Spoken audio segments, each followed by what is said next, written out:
dilihat Pak Prabowo kan juga berkorban, karena bagaimanapun juga hutang negara itu luar biasa besarnya, sehingga juga berpikir bagaimana bayar hutangnya. Tapi walaupun demikian tetap saja membayar hakim. Sekarang yang diharapkan adalah hakim pun harus ikut legowo juga. Bagaimana yang sebelumnya mungkin dengan ketidakjujurannya mendapatkan hasil yang luar biasa. Sekarang ya ikutilah, sama-sama kita berkorban. Masyarakat kan juga sangat berkorban dengan kesulitan yang mereka hadapi dalam keuangan.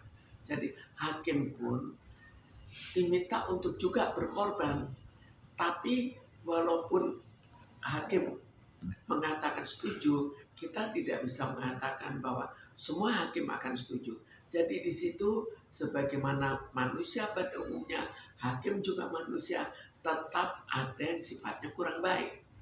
Dan yang sifat kurang baik itu harus betul-betul ditindak tegas. Jika tidak, hakim-hakim yang lain yang tadinya setengah-setengah tapi tetap mau jujur, akhirnya mereka ikut meniru kembali. Meniru kok hakim itu enak sekali dan tidak ditindak. Jadi muncul lagi seperti sekarang. Sehingga tetap tindakan terhadap hakim sangat dibutuhkan agar hakim yang mau jujur tetap bisa diikuti oleh hakim-hakim pada umumnya, bahwa karena di sini yang sangat untung adalah mereka yang jujur dapat gaji sedikit, mereka akhirnya naik gaji, yaitu keuntungan mereka. Tapi mereka golongan jujur akan tetap jujur dengan atau tanpa kenaikan.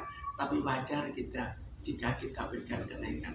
Tapi ada golongan yang tetap tidak akan jujur. Itulah yang namanya manusia. Jadi, sekarang kita lihat lagi bahwa yang telah menderita karena putusan hakim yang salah, putusan hakim yang berat sebelah, itu kan sudah luar biasa. Jangan itu dilanjutkan. Coba legowo lah. Kita sama-sama mencoba membuka hati untuk nanti sama-sama membangun Indonesia, sehingga akhirnya hidup itu lebih tenang daripada hidup dengan berlimpah harta tapi tidak tenang. Jangan jadi tradisi, tapi tradisi yang lalu harus betul-betul dihindarkan, harus betul-betul dibuang lah. Walaupun akhirnya hidupnya cukup menderita, tapi biasakan itu bukan penderitaan besar. Itu kan mendapat sedikit tapi cukup secara halal, atau mendapatkan yang besar tapi tidak halal. Mana yang lebih baik? Tapi jelas walaupun yang tidak halal lebih baik, tetap perlu ditindak supaya kita membentuk masyarakat hakim yang lebih baik daripada, yang jauh lebih baik daripada sekarang. Saya juga hakim coba ikut membayangkanlah kalau mereka setelah nanti 50 tahun atau nggak usah 50 tahun, 30 tahun seluruh gaji harus dikembalikan, padahal mereka sudah bertindak jujur, bagaimana perasaan mereka? Apakah tidak menangis? Lalu itu yang tindakan terhadap saya, bahwa seluruh gaji harus dikembalikan, padahal saya tidak korupsi sama sekali. Lalu lebih daripada itu, anak saya dipanggil untuk ikut membayar. Coba bayangkan. Jadi hakim juga coba bukalah hati nurani hakim. Dan ini bukan hanya terjadi pada saya, terjadi pada banyak masyarakat. Terjadi juga pada masyarakat yang akhirnya tidak salah, tapi dihukum penjara, dan akhirnya keluar dari penjara, mereka sudah malas bekerja. Jadi pengaruhnya itu betul-betul sangat menyedihkan. Asal ini juga direnungkan dengan kebaikan Pak Prabowo untuk memberikan kenaikan gaji dalam keadaan sulit. Semoga hakim pun bisa merenungkan kesedihan pada orang-orang yang dihukum dengan kesalahan.